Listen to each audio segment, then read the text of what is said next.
എന്റെ startup LLP ആയിട്ടാണോ register ചെയ്യേണ്ടത്, പ്രൈവറ്റ് ലിമിറ്റഡ് ആയിട്ടാണോ രജിസ്റ്റർ ചെയ്യേണ്ടതെന്ന് ഒരുപാട് പേര് ചോദിച്ചിട്ടുണ്ട്. ഞാൻ നിങ്ങൾക്ക് പറഞ്ഞുതരാം.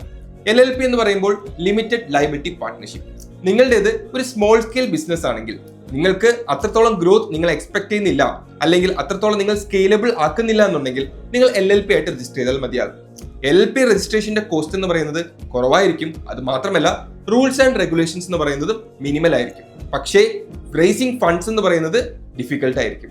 In the case of private limited, നിങ്ങളുടെ ബിസിനസ് എന്ന് പറയുന്നത് ഹൈലി സ്കെയിലബിൾ ആണെങ്കിൽ, ഗ്രോത്ത് അത്രത്തോളം നിങ്ങൾ എക്സ്പെക്ട് ചെയ്യുന്നുണ്ടെങ്കിൽ, VCയിൽ നിന്നും അതർ ഫണ്ടിംഗ് റൗണ്ട്സിൽ നിന്നും നിങ്ങൾ ഫണ്ട് റേസ് ചെയ്യാൻ ഉദ്ദേശിക്കുന്നുണ്ടെങ്കിൽ നിങ്ങൾ പ്രൈവറ്റ് ലിമിറ്റഡ് ആയിട്ട് മാത്രമേ രജിസ്റ്റർ ചെയ്യാൻ പാടുള്ളൂ.